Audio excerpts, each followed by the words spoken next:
Welcome to the Living the Dream podcast with Curveball. If you believe, you can achieve.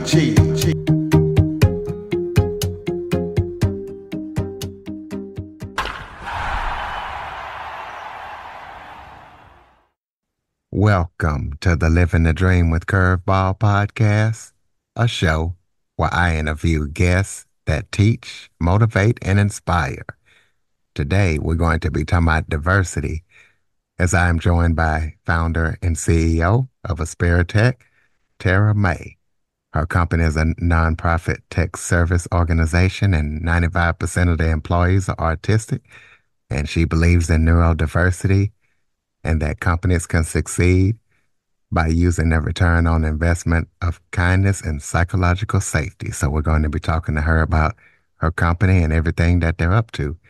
So Tara, thank you so much for joining me today. Curtis, thank you for having me. Why don't you start off by telling everybody a little bit about yourself? Absolutely. So like you said, my name's Tara. I'm CEO of a wonderful organization called Aspiritech. We are about 100 employees and 95% of our team are autistic adults.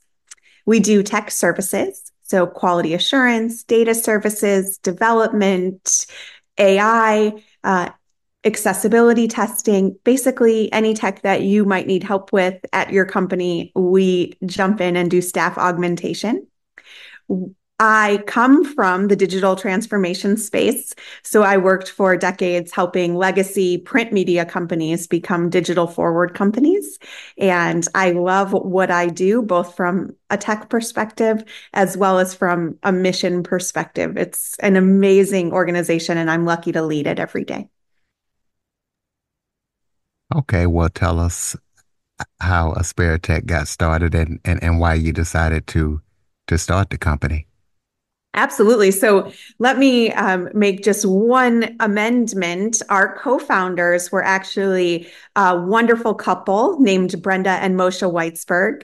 They founded Aspiritech 15 years ago because their adult autistic son was working in jobs that were really not commensurate with his intelligence and capabilities. And they began to do some research. They thought there must be something better out there. And they were inspired actually by a Danish company called Specialisterna, which still exists today. And so they started Aspiritech from their kitchen table and grew it to what it is today, more than 100 employees and $6 million in revenue. They retired 2 years ago, coming into their 70s. So they got to ride off into the sunset with their beautiful grandson. And I was lucky enough to be selected by both them and the board of directors of Aspiritech to take the organization into the future. So I've been here 2 years now, and I am so thrilled. We have been planning for significant growth over the next 5 to 10 years. And we intend to be a tech company and a neurodiversity movement that are here to stay. Okay, so for the listeners who don't know, explain what or define neurodiversity. Oh, such a great place to start, Curtis. I'm glad you said that, because neurodiversity is a fairly new, in the grand scheme of things, terminology for many, many people. So neurodiversity actually refers to all of us, every single one of us, because we all have brains that work differently and cause us to experience the world differently. About 80% of us fall into a bucket that's referred to as neurotypical, which means we have brains and experience the world roughly in a way that's considered typical and like most other people in that 80% bucket. The other 20% of us have brains that are so far outside the box, it's diagnosably different, right? So those people we refer to as neurodivergent, and that could include autism, OCD, ADHD, things that we have from birth, It can also include having trauma. So PTSD actually causes your brain to work differently. So you can be born neurotypical and become neurodivergent. And the neurodiversity movement is really the idea that all of those brains are valuable. All of those brains have something special to contribute to the world, to the workplace, to everything that we do. And we should value each and every one of them. All right. So you talk about how your company succeeds and operates on the ROI of kindness. So explain to the listeners what that is. So thanks for asking, Curtis. That's actually a philosophy I developed before I came to Aspiritech, although we certainly take full advantage of kindness at our workplace here.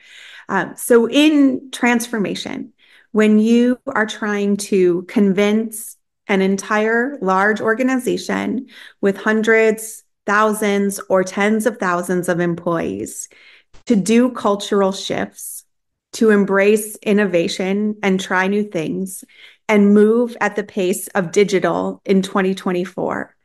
You are talking about change, transformation, and innovation that needs a safe space. People need to feel like they can make mistakes, like they are going to be lifted up by their coworkers and their leaders if they fall down. And they need to feel as if we have each other's backs to make that sort of change and transformation happen. So if you want to grow your business, if you want transformation and innovation, if you want to thrive in a 21st century workplace, you need your full organization bought in. And for a long time, the way to do that was thought of as sort of a crack the whip philosophy, right? Top down management, where managers tell people what to do, and there's punishment if that doesn't happen. I believe the opposite should be true. Leaders should be there to lift up their teams, to be kind to them, to give them space to experiment and to thrive and to reach their fullest potential. And that's actually what's going to drive change and transformation and innovation. So we embrace this at Aspiritech, and every organization that I work with and talk to about major cultural and digital transformation, I advocate that they start with kindness to see a return on investment for their work at their workplace. So what advice would you give any company out there that is looking to transform their work culture, maybe from what it is now to the philosophy maybe that you have? So the first advice I would give them is to start with their leaders, right? Leaders absolutely set the example for the entire company. And as the old adage goes, people don't leave organizations, they leave managers, right? So if you can teach and coach your leadership and your managers at every level to treat people with kindness, with respect, with empathy, that can go a really long way in setting the tone of your entire organization. I also give a lot of coaching about how kindness and niceties are two very different things. So, for example, Curtis, do you think it would be kind to fire someone? That's sounds like a loaded question. Well, it's not kind, but sometimes it could be necessary. So it is a loaded question, and I ask it that way on purpose, right? Because I believe that sometimes it is a kindness. It's a kindness to the team members who might have to carry that person's weight, right? And have too much on their shoulders because one person isn't contributing the way they should. And I actually believe it can be a kindness to the person who's getting fired. People want to be successful in their jobs. They want to do a good job. And if this particular job isn't the right fit for them, then it may be a kindness to let them go and let them move on to something where they can be successful. Now, I believe there's good ways to do it, right? Being fired should never be a surprise. Being fired should be done with severance pay and with benefits and packages and support that extends beyond the day that it happens. But it absolutely can be a kindness, right? And so I use that example to differentiate between being nice and being kind. And a leader's job is to think about the entire organization and how to make everyone on the team successful. And sometimes that's like walking a balance beam. Well, you talked about neurodiversity, but you also talk about psychological safety. So talk about what that means and how companies, best practice tips that you would give them if they're trying to promote both neurodiversity and psychological safety. So I believe that psychological safety is most important when it comes to making mistakes.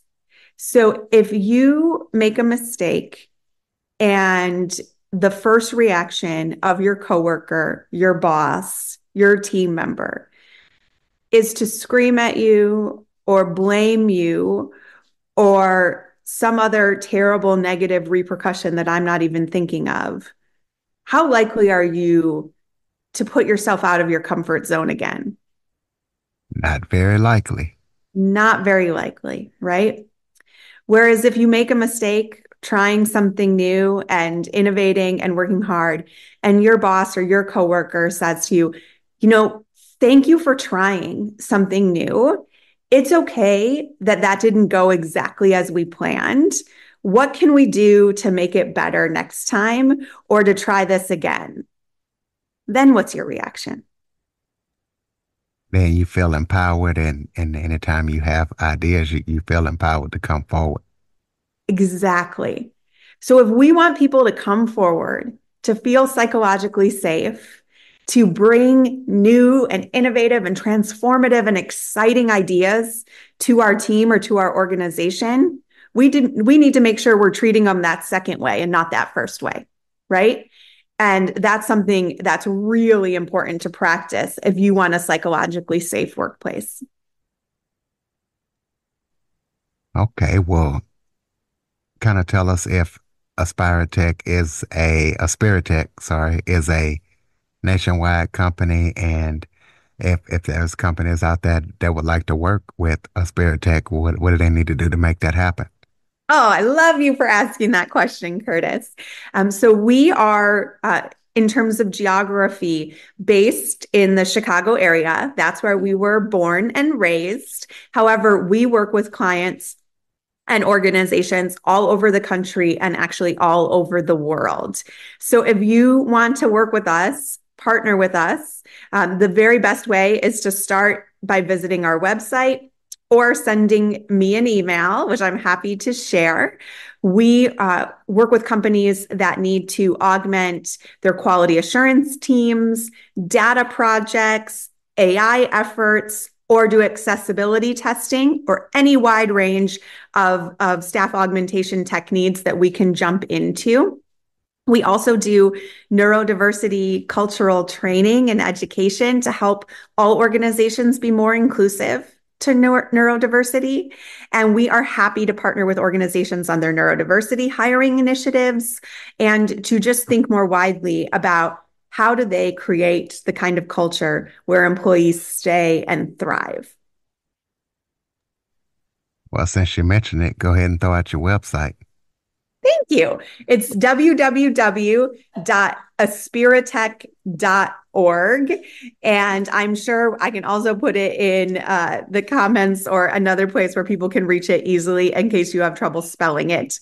But it's www.aspiritech.org. I'll throw it in the show notes. Tell us about any upcoming projects that Spiritech is working on that we need to know about.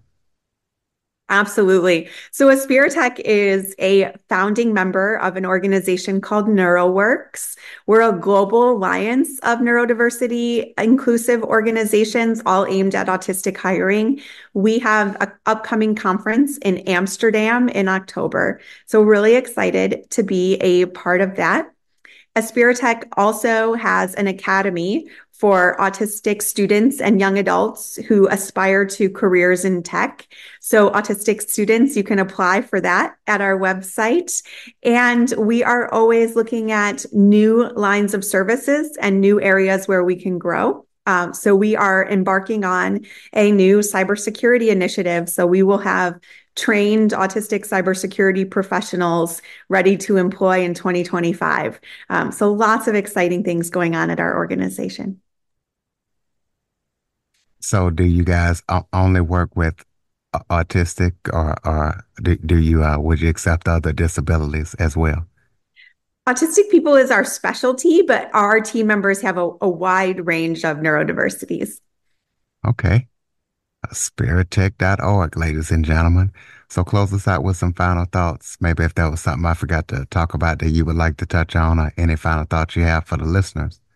Curtis, you were a fantastic host. Thank you for everything you thought of asking. It was perfect. I would just leave you all with this. Neurodiversity is all around us. It's in your home, in your loved ones and your family. It's in your workplaces. And the best thing you can do to support your neurodiverse and neurodivergent friends, family, coworkers is to be kind. And that's free and easy thing to do. All right, ladies and gentlemen, spiritech.org. Please be sure to check them out. Follow, rate, review, share this episode to as many people as possible. If you have any guests or suggestion topics, Curtis Jackson 1978 at att.net is the best place to send them. Jump on your favorite podcast app, leave us a review, follow us, check out the show, share it to as many people as possible. As always, thank you for listening and supporting the show. And Tara, thank you for all that you do in your company, and thank you for joining us. Thank you, Curtis. Thank you for having me. For more information on the Living the Dream podcast, visit www.djcurveball.com. Until next time, stay focused on living the dream.